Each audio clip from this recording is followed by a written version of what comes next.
Hey, Ryu, I heard this creepy story recently. Do you know about Kuchisake-onna, the slit-mouthed woman? I can't stop thinking about it, and now I'm a bit nervous walking alone at night. Oh, so you've finally heard the tale of Kuchisake-onna. This urban legend actually caused a huge nationwide scare in Japan back in 1979. Today, let's dive into her mystery and explore why she became such a terrifying figure. So, what exactly does she look like? Just thinking about it is giving me chills.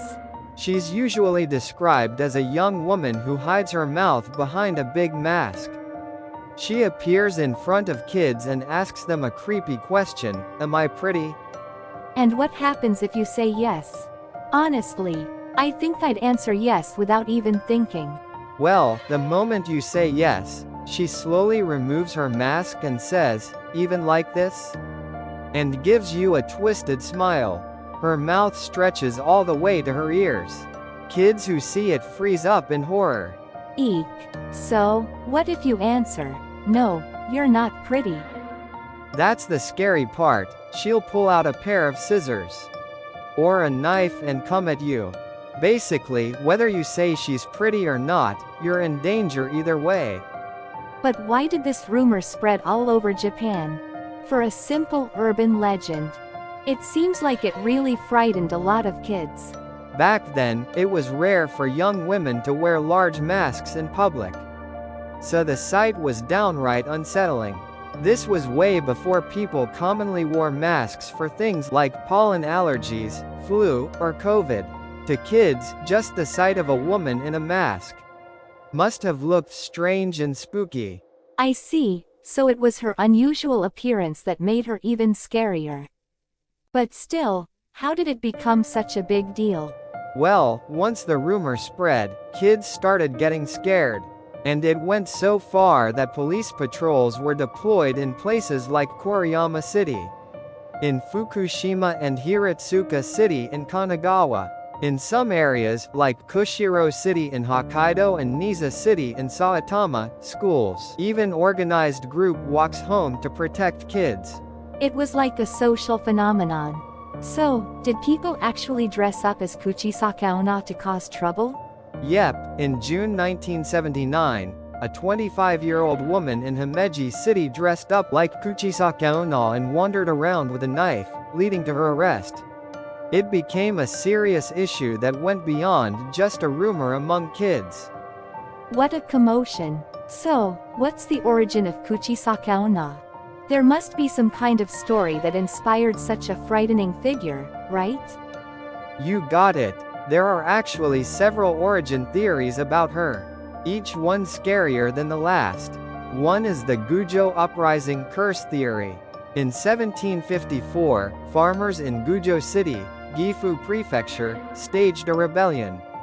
And the curse of those punished farmers supposedly transformed into Kuchisake-onna. The curse of a rebellion. Even just the thought of it is creepy. What other theories are there? There's also the samurai's wife ghost theory from the Edo period. It's said that a samurai attacked his wife in a jealous rage, and her vengeful spirit became Kuchisake-onna. Another is the Otsuya legend from the Meiji period, where a woman who tried to cross a mountain at night to meet her lover was spotted in a strange state, and she became the inspiration. Those historical roots make it even creepier. There's also the parental scare tactic theory from Gifu, where parents warned their kids not to go out at night by saying, "Kuchisake-onna will get you." Another is the mental patient theory, about a woman who escaped from a psychiatric hospital. And there's a rumor that she looked like that because of a botched plastic surgery, right? Yeah, in the 1990s, the plastic surgery gone wrong theory was popular. There's even a wild theory that the CIA spread this legend as an experiment to study how urban legends spread. The CIA? That's just bizarre. And then there's the bus accident ghost theory. This one's about the ghost of a woman who died in the 1968 Hida River bus accident, supposedly appearing as Kuchisake-onna. Having a real tragedy involved makes it feel extra eerie, right? I wonder what her appearance was really like. Well, it changes depending on the time and place. Some say she wore all red, red beret, red dress, red high heels. Others describe her in a white coat with white boots, or even in a kimono with sunglasses. Those images are different, but each one is scary. But what makes her so terrifying? Besides her looks, she's said to be freakishly fast, running 100 meters in 6 seconds, and she can even float in midair. Trying to run away from her would be tough. Eek. So she's even got superhuman powers. It feels like there's no escape. But I heard there are ways to escape Kuchisake-onna. Is that true? Yup, there are a few tricks. One is to say pomade 3 times or even 6 times. She supposedly hates the word pomade and gets distracted, giving you a chance to escape. Pomade? Why would that work? It's said that she was traumatized by a doctor who smelled like pomade when he operated on her. Another trick is to give her amber candy to keep her busy, licking it while you run away. Or to answer your average, confusing her enough to make a break for it. What if you just kept telling her she's pretty, even after she takes off the mask?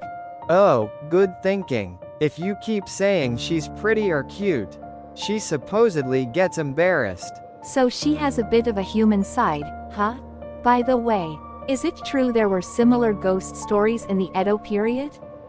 That's right. There's an Edo period story in the book, Kaidanro no Tsue, about a man who offered a woman his umbrella, only to see her mouth split to her ears when she turned around. It's said he died from the shock. And there's another tale in Ehonsayo Shigure, about a courtesan in the red light district who revealed a split mouth when she turned around. It's like these kinds of stories have been around for a long time. Yep. In fact, when the rumor about Kuchisake-onna was popular in 1979, hostesses in Ginza even played around by asking their customers, "Am I pretty?" And then the customers would respond with amber candy or pomade. It became a fun trend. A scary story turning into entertainment? Japanese people sure have a unique love for scary things. But why did Kuchisake-onna legend suddenly die down after it was so popular? It's got to do with the times. Back then, there was no internet or social media like we have now. So the rumor spread only through word of mouth. Oh, so it spread among school kids who shared it with each other.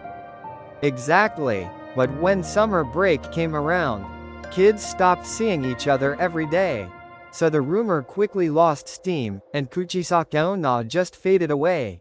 That makes sense. Nowadays, something like that would probably stay online forever, but back then, once you weren't with friends, you wouldn't hear the rumor anymore. Yeah, it shows that spreading rumors really relies on people's connections, both back then and now. If you're walking alone at night and a woman in a big mask asks you, "Am I pretty?" how would you answer? Just make sure you've got some amber candy and pomade ready. See you next time. If you found this video spooky but fun, don't forget to subscribe and give us a thumbs up.